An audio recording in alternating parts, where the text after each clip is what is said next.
Finally 1000 वेळा plan आणि cancel करून अमुक तमुकची ट्रिप घेऊन आम्ही निघालोय कॅशुरिना कंट्रीसाइड रिसॉर्ट भोरला. शार्दूल आणि माझ्या गाडीत लोकांना कोंबून सुटलो बाबा एकदाचे झोन घेत आम्ही रस्ता धरला. नुकताच पाऊस झाला होता, त्यामुळे रस्त्याच्या दोन्ही बाजूला पाणी हिरवळ बघून फोटो ब्रेक घेण्याचा मोह आवरला नाही. आणि अर्थात मध्येच टपरीवरचा चहा वडापावचा मॅन्डेटरी ब्रेक होतोच. प्रवास इतका मस्त होता की असं वाटत होतं ट्रिप सुरू होण्याआधीच पैसा वसूल. पण नाही, पैसा वसूल नाही झालाय, तो पुढे. पोचल्यावर आम्ही आमच्या सुंदर विलाजमध्ये चेक इन केलं. इतकी सुंदर आणि निवांत जागा होती. फ्रेश होऊन आम्ही कॉमन एरियाजमध्ये आलो, टेबल टेनिस, बोर्ड गेम्स खेळलो. कमाल जेवण होतं. पोटभर जेवलो, परत आलो, गप्पा मारल्या, गाणी संपेस्तोवर गाण्याच्या भेंड्या खेळलो आणि दुसऱ्या दिवशीचा बेट ठरवून झोपलो. सकाळी 7ला ट्रेकला जाऊया म्हणणारे आम्ही 9 वाजता नाश्ता करायला पोचलो. 10 वाजता फायनली ट्रेकिंगला निघालो, पण सुरुवातीलाच सईचा पाय मुरगळला. तिला परत विलावर सोडून आम्ही भर उन्हाचे निघालो टेकडीवर.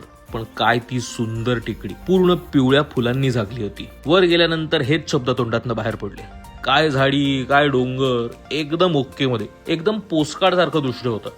आणि समोर भाटघर धरणाच्या बॅकवॉटरचं लांबपर्यंत पसरलेलं पाणी. कानावर टेकडीवरची पिवळी फुलं रोवून फुफ्फुसात ताजी हवा भरून आम्ही प्रॉपर्टीवर परत आलो. त्यानंतर बॅडमिंटन, क्रिकेट, आर्चरी, शूटिंग दिवसभर लिटरली आम्ही खेळलोच. दुपारी दमलो होतो, पण रात्री आमचा खास कार्यक्रम होता. त्यासाठी तयारी करायला आम्ही परत विलात आलो. संध्याकाळ प्लॅन केली होती त्यापेक्षा जास्त धमाल होती. सगळ्यांनी एक बॉलिवूड कॅरेक्टर सारखे कपडे घातले होते. केवढे ते कष्ट, मजा आली. त्यानंतर सगळ्यांनी 3-4 मिनिटांचा एका परफॉर्मन्स केला. डान्स, सोलो ऍक्ट, कवितापासून किस्से, नको ते. रोजच ऑफिसमध्ये भेटणाऱ्या या सगळ्यांची एक वेगळीच बाजू बघायला मिळाली. खरं तर अमुक तमुक म्हणजे फक्त मी आणि शार्दूल नाही. अमुक तमुकला त्यांच्या कंपनीसारखं सांभाळणारे आणि मनापासून झोकून देऊन काम करणारे हे सगळे अमुक तमुकला डिफाईन करतात. इतर वेळी कामाच्या गडबडीत होतच असं नाही, पण अशा वेळी त्यांचं कौतुक करणं खूप महत्वाचं आहे. अशा आमच्या छोट्याशा ऑफिस आउटिंगच्या आठवणी साठवत, मैत्री अजून घट्ट करत आम्ही तिसऱ्या दिवशीची निघायची तयारी केली. खरं तर फार काही प्लॅन नव्हता, पण हवामानानं सरप्राईज दिलं. काल जोरदार वाऱ्यामुळे बोटिंग करता आलं नव्हतं, पण आज आम्ही तिथे गेलो बोटिंगला. आणि खरंच